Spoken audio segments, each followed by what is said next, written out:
The incidences that I'm about to relate were obtained by direct eyewitnesses who were there and saw everything happen. None of this is made up. On Wednesday morning, 5:12 Pacific Standard Time, on April 18th, 1906, the coast of Northern California was struck by a major earthquake with an estimated magnitude of 7.9 on the Richter scale. One immediate result of the earthquake to San Francisco was the cutting off of the water supply to the city. There was no water available to put out the fires. Join us now as Fred Hucke, Lou Bolster, Tommy Brower, and I, Doug Marshall, relate one of the fascinating tales from the great disaster. How Hotaling whiskey saved San Francisco.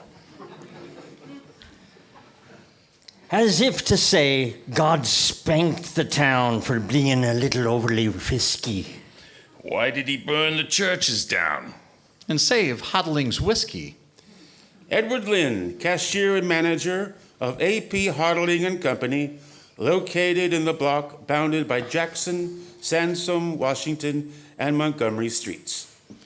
Mr. Thomas Kirkpatrick, our general manager, had consulted with the representatives of the Hotaling estate and had agreed with them that if the buildings were likely to be destroyed by the fire or dynamited by the soldiery, every effort should be made to save at least part of the stock. However, when we arrived, the soldiery,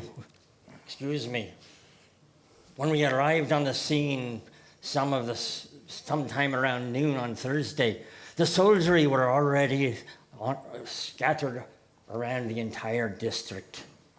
It was also understood that orders had been issued to save the federal buildings, including the U.S. Customs building on the block along Battery between Jackson and Washington, at all costs. It was also understood that Captain Orvin R. Wolfe of the 22nd United States Infantry, who commanded the troops in our district, had planned to dynamite our building as soon as the fire threatened that section. We explained that we in Hotaling and Company were ready and even anxious to do all the authorities might want. Nevertheless, we felt it our duty to point out what the result of dynamiting our premises would be. On account of the large stock of whiskey in the warehouse, the consequences of a dynamite explosion would be the immediate combustion of all this vast amount of highly flammable spirit, which would flow all over the place in a liquid wave of flame and be virtually certain to destroy instead of save the adjacent customs building. On the other hand, if we were permitted to remove the stock of whiskey in the warehouse, amounting to some 5,000 barrels, we could take them into the devastated area east of Battery, where no further risk of fire existed. And thus preserve our property and materially reduce the peril of a greater catastrophe if it became necessary to dynamite our premises. After some considerable deliberation, Captain Wolfe eventually gave his consent to our plan and said it was up to Mr. Christensen and Mr. Lind to put it into execution. We hurried to the waterfront and we scoured the decks and wharves for men who would serve our purpose. The lure was pay at the rate of $1 an hour to every man that would lay hands on a barrel of Old Kirk whiskey and roll it down from our warehouse at Jackson and Jones Alley, 2.5 blocks to Battery Street. They were able to get 80 men for the job. We were a mixed lot. Some of them were stevedores and sailormen. Others were among the scourges of the waterfront, thieves and all the rest of it. One of these I found particularly useful. An expert safecracker who could open any lock by listening to the fall of the tumblers as I worked the combinations. The earthquake had upset one of our safes, so I could not open it. But when I promised to pay this man an extra $1, and also to be revealed, not to reveal my abilities to the soldiers and to the police. he contrived to get the thing open in a few minutes. I don't know how he did it. Because part of the bargain was that I should be left entirely alone while on the job. Well, this regiment of 80 men started rolling the barrels out of the waterfront. And down Jackson Street to the corner of Battery. Where we stored them on the street itself and in the vacant lot on the northeast corner. By nightfall, they had 1,200 barrels on the corner, and there was no money to pay them. What? I had foreseen this difficulty and gone across the bay to scare up the money. My parents were not at home.